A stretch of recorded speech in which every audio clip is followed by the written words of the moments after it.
بسم اللہ الرحمن الرحیم۔ آج سے ہم اردو قواعد شروع کر رہے ہیں، تو آئیے دیکھتے ہیں کہ قواعد کیا ہیں اور اردو زبان کے قواعد کو کتنے حصوں میں تقسیم کیا جاتا ہے اور ہر حصے کی ڈیٹیلز کیا ہیں۔ ہر زبان کو درست طریقے سے سیکھنے، بولنے، لکھنے اور پڑھنے کے کچھ اصول اور قوانین مقرر ہوتے ہیں۔ ان قوانین کو قواعد کہا جاتا ہے۔ ان قوانین کو علم القواعد یا قواعد زبان بھی کہتے ہیں۔ تو ہر زبان کو سیکھنے کے لیے کچھ اصول مقرر ہوتے ہیں۔ قواعد کیا ہیں؟ ان اصولوں کا مجموعہ ہے، اس زبان کو سمجھنے کا طریقہ ہے۔ تو ان اصول و ضوابط کو یکجا کر کے ان کو قواعد کا نام دیا جاتا ہے، اور زبان سیکھنے، بولنے، لکھنے، پڑھنے والے لوگ ان قواعد کو پڑھ کر اس زبان پر عبور حاصل کرنے کی کوشش کرتے ہیں۔ تو یہ قواعد کی ایک عام سی تعریف ہے۔ اردو قواعد کی جب ہم بات کریں تو اردو قواعد کو دو بڑے حصوں میں تقسیم کیا جاتا ہے۔ ایک کا نام صرف ہے اور دوسرا حصہ ہے نحو۔ تو سب سے پہلے دیکھتے ہیں صرف کیا ہے۔ صرف کے لفظی معنی ہے پھیرنا۔ قواعد کا ایسا علم جس میں الفاظ کے تغیر و تبدل اور ان سے مختلف کلمات بنانے پر بحث کی جاتی ہے۔ تو اس کا لفظی مطلب تو ہے پھیرنا، لیکن اصطلاح میں صرف کسے کہتے ہیں؟ اصطلاح میں یہ ایک ایسا علم ہے جو ہمیں یہ بتاتا ہے کہ لفظوں میں تغیر کیسے پیدا ہوتا ہے، ایک لفظ اپنی شکل کیسے بدلتا ہے، اور مختلف الفاظ مل کر کس طرح کلمات بناتے ہیں۔ تو صرف اصل میں یہ لفظ کا علم ہے، یہ کلمے کا علم ہے، اور اس میں لفظ پر ہی بات ہوتی ہے۔ دوسرے لفظوں میں صرف کلموں اور لفظوں کی پہچان کا علم ہے۔ یہ ایک اور تعریف ہے کہ علم صرف لفظوں اور کلموں کی پہچان کا علم ہے۔ اس کا موضوع لفظ ہے۔ علم صرف پر آگے چل کر ہم بات کریں گے تو ہمیں معلوم ہو جائے گا کہ علم صرف میں صرف لفظ پر بات ہوتی ہے۔ قواعد کی جو دو شاخیں ہیں، صرف اس میں ہم لفظ پر بات کریں گے، اور نحو کو دیکھتے ہیں کہ اس کا موضوع کیا ہے۔ نحو کا لفظی مطلب ہے راستہ یا کنارہ یا ارادہ۔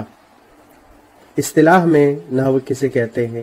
ایسا علم جس میں اجزائے کلام کو ترتیب دینے، جدا کرنے کا طریقہ اور کلمات کے باہمی تعلق کا حال معلوم ہو۔ تو یہ تعریف ہے نحو کی۔ یہ وہ علم ہے جو ہمیں صرف لفظ کے بارے میں نہیں بتاتا، بلکہ ان لفظوں کے ملنے سے جو جملہ بنتا ہے، جو کلام ترتیب پاتا ہے، اس کے بارے میں ہمیں علم فراہم کرتا ہے۔ تو علم نحو یہ جملے کا علم ہے، کلام کا علم ہے، اور صرف لفظ کا اور کلمے کا علم ہے۔ تو علم نحو ہمیں یہ بتاتا ہے کہ کس طرح مختلف کلمات مل کر کلام کو ترتیب دیتے ہیں۔ تو آگے چل کر ہم اس پر بھی بات کریں گے، لیکن آج سے ہم شروع کر رہے ہیں علم صرف۔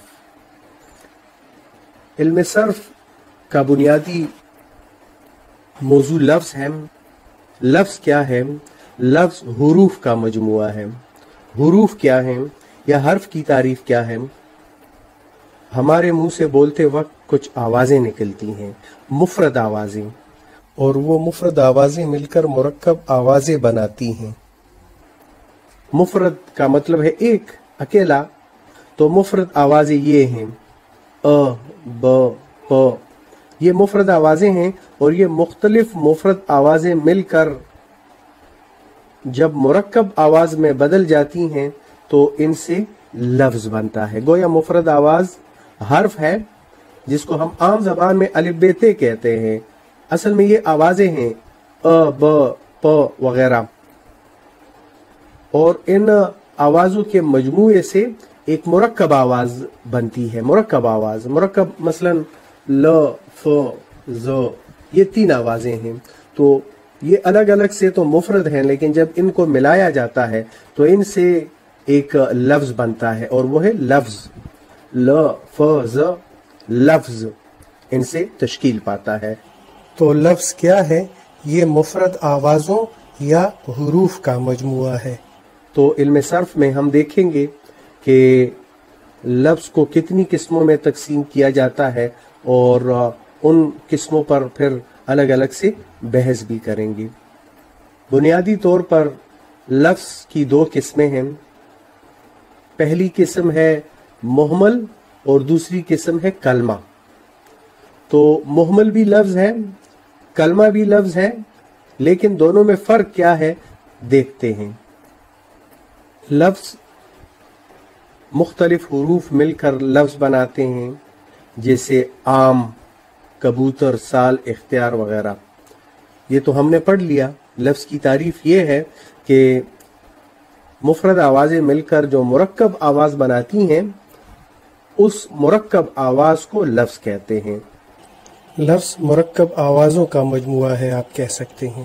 آپ یہ کہہ سکتے کہ یہ حروف کا مجموعہ ہے، حروف مل کر لفظ بناتے ہیں، جیسے عام، کبوتر، سال، اختیار، تین مفرد آوازیں ہیں، س، ا، ل۔ جب یہ تینوں مل جاتی ہیں تو ان سے ایک مرکب آواز بنتی ہے، اور اس کو کہتے ہیں سال۔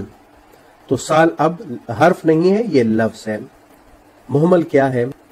وہ لفظ جس کے کوئی معنی نہ ہو، جیسے روٹی، شوٹی، سچ مچ، گپ شپ۔ ان میں شوٹی، مچ اور شپ محمل ہے۔ تو محمل کی تعریف بھی ہو گئی کہ یہ لفظ ہے بنیادی طور پر، لیکن اس کے معنی نہیں ہوتے۔ اس کا کام کیا ہے؟ یہ کسی کلمے کے ساتھ آتا ہے، بامانی لفظ کے ساتھ آتا ہے، اور اسی کے معنی اختیار کر لیتا ہے۔ اس کا کام کیا ہے؟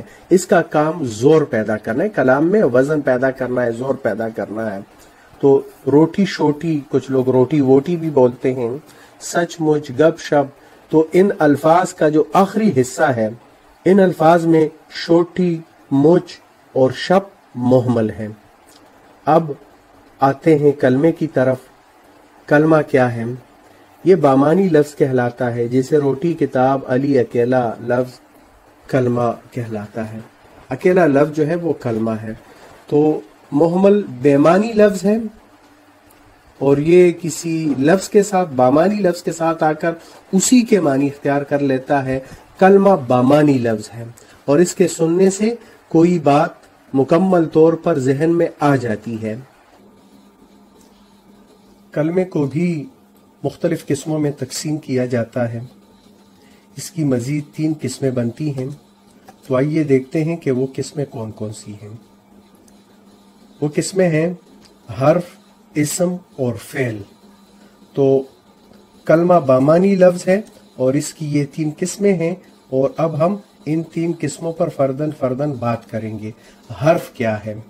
حرف کو مختلف معنوں میں استعمال کرتے ہیں۔ تو ایک معنی تو اس کے مفرد آوازیں ہیں، لیکن حرف لفظ کی ایک قسم بھی ہے۔ تو لفظ کی ایک قسم کے طور پر حرف کی تعریف یہ ہے: وہ کلمہ جو نہ فعل ہو اور نہ اسم، بلکہ 2 لفظوں کو آپس میں ملاتا ہو، گویا الفاظ میں ربط اور تعلق پیدا کرتا ہو، جس سے مطلب سمجھنا آسان ہو جاتا ہے۔ تو حرف کون سا کلمہ ہے؟ وہ کلمہ ہے جو فعل اور اسم نہیں ہوتا۔ پہلی شرط تو یہ ہے کہ وہ فعل نہیں ہوگا، یعنی اس میں کسی کام کا کرنا یا ہونا نہیں ہوگا، اور وہ اسم نہیں ہوگا، وہ کسی چیز، شخص، جگہ وغیرہ کا نام نہیں ہوگا۔ تو پہلی شرط۔ دوسری شرط یہ ہے کہ وہ اسموں کے درمیان آئے گا، اور اس کے آنے سے جملے کا سمجھنا آسان ہو جائے گا۔ اگر بیچ میں سے حرف نکال دیا جائے تو جملے کو سمجھنے میں دشواری ہوگی۔ حرف کی مثالیں دیکھیے: کا، کی، کو، سے، میں، نے، پر وغیرہ۔ یہ حروف کی مثالیں ہیں، اور حروف کی پھر مختلف قسمیں بھی ہیں، ان پر بھی بات کریں گے۔ لیکن اس وقت آپ کے سامنے کچھ مثالیں موجود ہیں، ان پر آپ ایک نظر ڈال سکتے ہیں۔